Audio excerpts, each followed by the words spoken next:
Уродливый кот. Игорь Мазунин.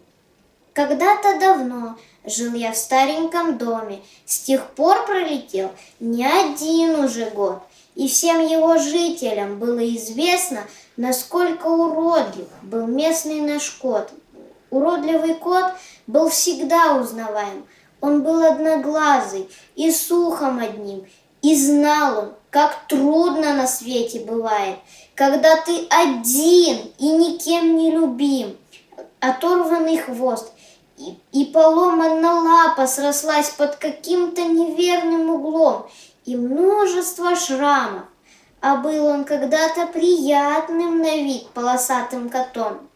Кота никогда и никто не касался, бутылки и камни бросали в него, водой ледяной поливали из шланга, пытаясь прогнать со двора своего, и лапы ему защемляли дверями, когда он пытался войти в чей-то дом, страдая от боли, зализывал раны уже много раз он под чьим-то окном.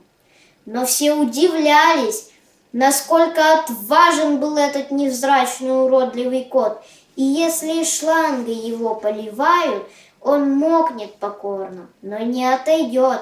И даже когда в него что-то бросали, он терся о ноги, о ласке прося. Увидев детей, он бросался за ними, мечтал о заботе, да только вот зря.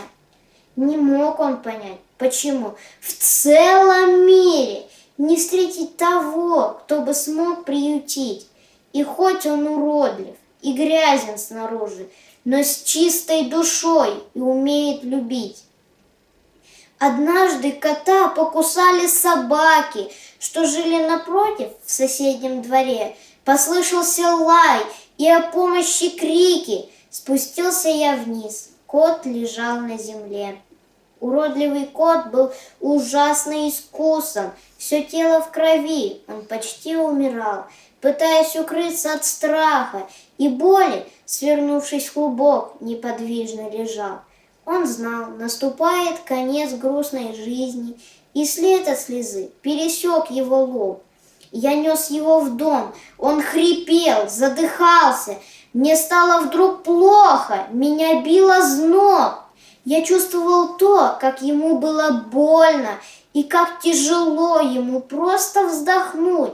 Но вдруг он к лицу моему потянулся и робко меня попытался лизнуть. От слез задыхаясь, к нему я прижался, прильнул он к ладони моей головой. Его добрый глаз вдруг ко мне повернулся, и кот замурлыкал, почти неживой. И даже сквозь самые сильные боли просил этот кот лишь о капле любви, о капле сочувствия, что в этой жизни мы доброе сердце сберечь не смогли. Я в этот момент неожиданно понял, что самый красивый и любящий тот, кто смотрит сейчас на меня, умирая, обычный уродливый уличный кот. Впервые он чувствовал чью-то заботу. Нашел он того, кто сумел полюбить. И счастлив, что встретил того, кто смягчает, а не пытается боль причинить. Он умер чуть раньше, чем мы были дома.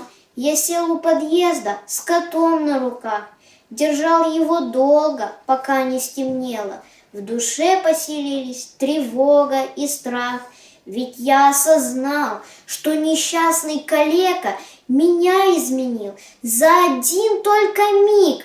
Он мне сообщил о страдании больше, чем 1000 лекций, уроков и книг. Он мне расцарапал не тело, а душу. И пусть в моей жизни немало забот, но я к одному только буду стремиться — учиться любить, как уродливый кот.